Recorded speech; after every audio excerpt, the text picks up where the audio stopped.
Karnataka hate speech ಮತ್ತು hate crime prevention ಬಿಲ್ನ pass ಮಾಡಿದೆ. ಈ ಕಾನೂನು ಈಗಾಗಲೇ ಭಾರಿ ರಾಜಕೀಯ ಮತ್ತು ಸಾರ್ವಜನಿಕ ಚರ್ಚೆಗೆ ಕಾರಣವಾಗಿದೆ. ಈ ಕಾನೂನು ಬೆಂಬಲಿಸುವವರ ಪ್ರಕಾರ ಹೆಚ್ಚುತ್ತಿರುವ ಹೇಟ್ ಸ್ಪೀಚ್ ನ ತಡೆಯಲು ಇದು ಅಗತ್ಯ. ವಿರೋಧಿಸುವವರು ಇದು ಫ್ರೀಡಮ್ ಆಫ್ ಸ್ಪೀಚ್ಗೆ ಅಪಾಯ ಉಂಟು ಮಾಡಬಹುದು ಅಂತಿದ್ದಾರೆ. ಈ ಕಾನೂನು ನಿಖರವಾಗಿ ಏನು ಹೇಳುತ್ತದೆ? ಇದು ಯಾಕಿಷ್ಟೊಂದು ವಿವಾದಾತ್ಮಕವಾಗಿದೆ? 2022ರಲ್ಲಿ ಸುಪ್ರೀಂ ಕೋರ್ಟ್ ಈಗಾಗಲೇ ಏನು ಹೇಳಿತ್ತು? ಇವೆಲ್ಲವನ್ನು ಈ ವಿಡಿಯೋದಲ್ಲಿ ಶಾಂತವಾಗಿ, ಸ್ಪಷ್ಟವಾಗಿ, ಹಂತ ಹಂತವಾಗಿ ವಿವರಿಸ್ತೀನಿ. ಈ ರೀತಿ ಡೈಲಿ ಇಂಪಾರ್ಟೆಂಟ್ ಇನ್ಫಾರ್ಮೇಟಿವ್ ವಿಡಿಯೋಸ್ಗಾಗಿ ಈ ಚಾನಲ್ಗೆ ಸಬ್ಸ್ಕ್ರೈಬ್ ಮಾಡಿ. ಈ ಬಿಲ್ಗೆ ಒಂದು ಮಹತ್ವದ ಕೊನೆಯ ಕ್ಷಣದ ಬದಲಾವಣೆಯನ್ನು ಮಾತ್ರ ಮಾಡಲಾಯಿತು. ಮೊದಲು ಅಪರಾಧಿಗಳಿಗೆ 10 ವರ್ಷದವರೆಗೆ ಜೈಲು ಶಿಕ್ಷೆ ಇತ್ತು. ಈಗ ಅದನ್ನು ತಿದ್ದುಪಡಿಸಿದ ನಂತರ ಗರಿಷ್ಠ ಶಿಕ್ಷೆಯನ್ನು 7 ವರ್ಷಕ್ಕೆ ಇಳಿಸಲಾಗಿದೆ.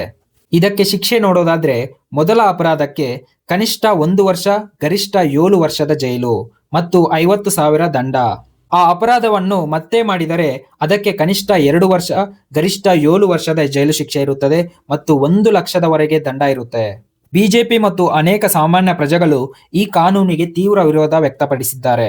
ನಿಜವಾಗಿ ಹೇಟ್ ಸ್ಪೀಚ್ ಅಂತ ಏನನ್ನ ಕನ್ಸಿಡರ್ ಮಾಡ್ತಾರೆ? ಧರ್ಮ ಅಥವಾ ಸರ್ಕಾರದ ನೀತಿಗಳ ಮೇಲಿನ ಕಠಿಣ ವಿಮರ್ಶೆ, ಅದನ್ನು ಕೂಡ ಹೇಟ್ ಸ್ಪೀಚ್ ಅಂತ ಕನ್ಸಿಡರ್ ಮಾಡ್ತಾರ?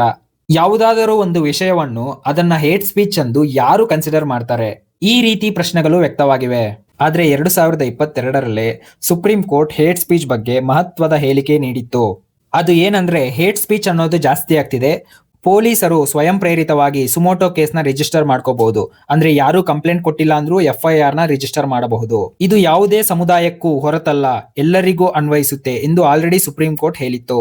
ಫ್ರೀ ಸ್ಪೀಚ್ ಅಂದ್ರೆ ಗವರ್ಮೆಂಟ್ ನ ಕ್ರಿಟಿಸೈಸ್ ಮಾಡೋದು, ಇಲ್ಲ ರಿಲಿಜಿಯಸ್ ಪ್ರಾಕ್ಟೀಸ್ ನ ಕ್ವಶನ್ ಮಾಡೋದು, ಇಲ್ಲ ಕ್ಯಾಸ್ಟ್ ಮತ್ತು ಸೋಷಿಯಲ್ ಇಶ್ಯೂಸ್ ನ ಡಿಬೇಟ್ ಮಾಡುವುದು. ಇವೆಲ್ಲ ಡೆಮೋಕ್ರಸಿಯಲ್ಲಿ ತುಂಬಾ ಇಂಪಾರ್ಟೆಂಟ್ ಆಗುತ್ತೆ.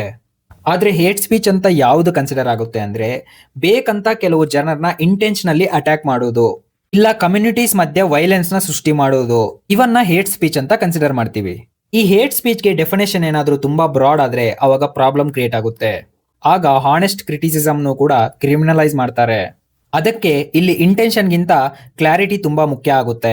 ಇದರ ಮೇಲೆ ನಿಮ್ಮ ಅಭಿಪ್ರಾಯ ಏನು? Karnataka hate speech bill hatred ನ ಕಮ್ಮಿ ಮಾಡುತ್ತಾ, ಇಲ್ಲ ಫ್ರೀಡಮ್ ಆಫ್ ಸ್ಪೀಚ್ ನ ಸ್ಟಾಪ್ ಮಾಡುತ್ತಾ? ನಿಮ್ಮ ಅಭಿಪ್ರಾಯ ಕಮೆಂಟ್ಸ್ ಅಲ್ಲಿ ತಿಳಿಸಿ. ಈ ವಿಡಿಯೋ ಇಷ್ಟ ಆಗಿದ್ರೆ ಲೈಕ್ ಮಾಡಿ, ನಿಮ್ಮ ಫ್ರೆಂಡ್ಸ್ಗೆ ಶೇರ್ ಮಾಡಿ. ಈ ರೀತಿ ವಿಡಿಯೋಸ್ಗಾಗಿ ಚಾನಲ್ಗೆ ಸಬ್ಸ್ಕ್ರೈಬ್ ಮಾಡಿ. Thanks for watching and C in the next one.